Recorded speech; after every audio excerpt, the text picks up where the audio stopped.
I think. Isn't the mic like here? No, I don't think so. Oh, it's on my phone. Okay. So yeah, we're recording. This is. Okay. This is episode 1 of the Napoleon Complex podcast that talks about the weird, funny, and horrific parts of history The in Napoleon a lighthearted. Complex. Yeah, I made it up a little while back. I'm with my guest and I guess like half a host, Issac Dreez. He's projected to be a great student here at the CSM community. Has over 34 hours in community service. And That's cap. But yeah, welcome. How you doing? I'm alright.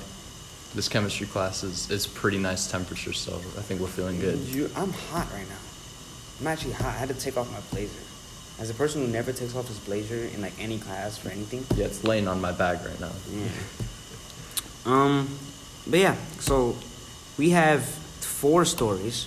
4 stories, okay. All right, they're very simple, very quick. Some weird, some funny, some not very, very gory, right? And I'll give you the option to choose out of 1 to 4. Which one do you wanna? Okay, let's go for 3 first. So 3 is the self-mummification. I learned about this about a year ago, right? And I think I did that like yesterday. I was in the bathroom and I kind of just like started from the feet and went up. Yeah. So mummification is pretty simple. All right, there's 2 types of mummification. There's like the natural way where you're like, if you're like Mount Everest or something, basically, if you fall asleep in the cold and you die of cold, you won't disintegrate. Like years later, it's your like body. cryo freeze. You'll just be in like an ice block. Yeah, chilling with a polar bear. Basically, kind of thing? Okay. yeah. Basically, you just be frozen and you don't deteriorate. Or you know how the Egyptians did it, where they like wrapped each other up and they took out Embalmed the each organ. other. Yeah, and that's how another form of mummification. And a part of, I believe, Buddhism, not like the whole religion, but a very, very small section. Like, it's not all of Buddhism, but basically, they really valued the idea of nourishing your spiritual body and not your physical body.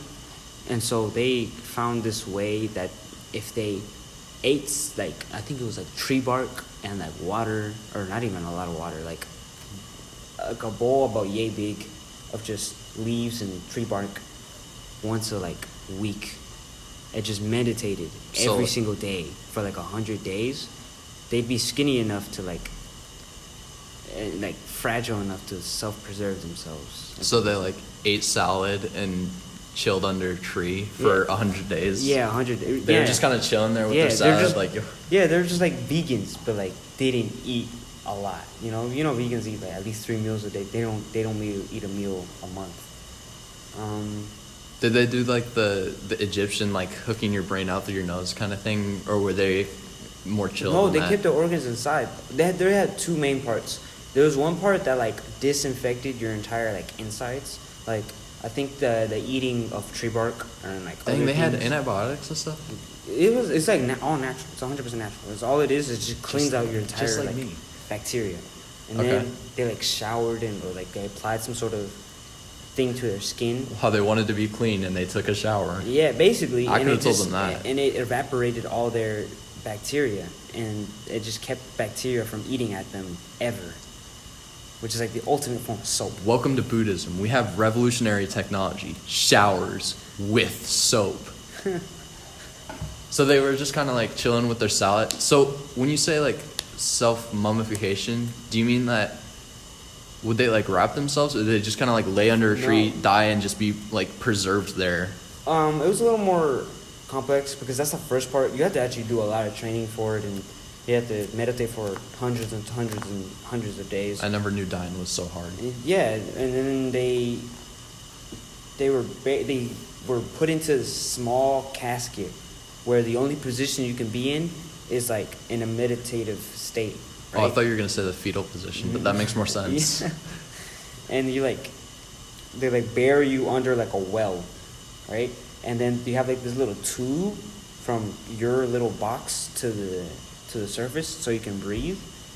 And like every day you're supposed to like pull a string that goes through that tube that like says you're alive. If someday you stop like pulling that string and the bell doesn't ring, people presume you're dead, right? And they'll bury you up and your body will be dead. So do they just like fill in the well, or what? What do they? Oh, yes, yeah. They put you in a well and they like put a whole bunch of rocks and rubble and Right. dirt, So when yeah. you don't, so they just like put some more stuff on there, or what? No, when you don't, they just leave you there. Like you don't get out. Oh, until you okay. like starve to death. Yeah, I think the most someone's gone was like 3 or 4 days before they like died.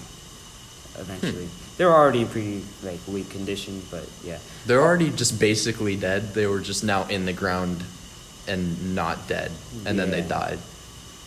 It's like pre-burial.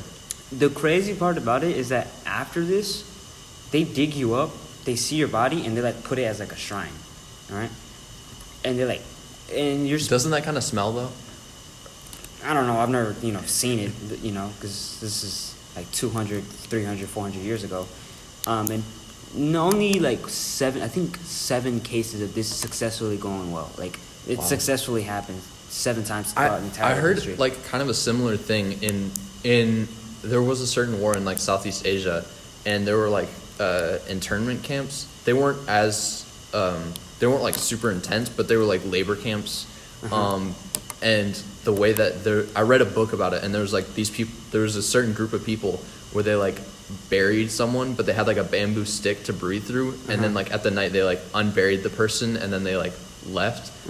And it was like this crazy like escape story that they like survived this huge war by doing something kind of similar. I mean, they didn't like actually die and then put it up as a shrine, but it's a similar idea of like burying someone while they're still alive. Yeah, it's real crazy. So wait, how did they breathe then? Now that I'm thinking about that. That little tube. Oh, they had the tube, right? Yeah, They had the tube. yeah. That was like the only thing that like provided them. They didn't get any food or anything. They just kind of sat there and meditated. Well, then it makes sense that it only went for like 3 or 4 days. Yeah. Okay. Really clean segue into the next topic. What do we got? Really clean segue to next topic is Fordlandia.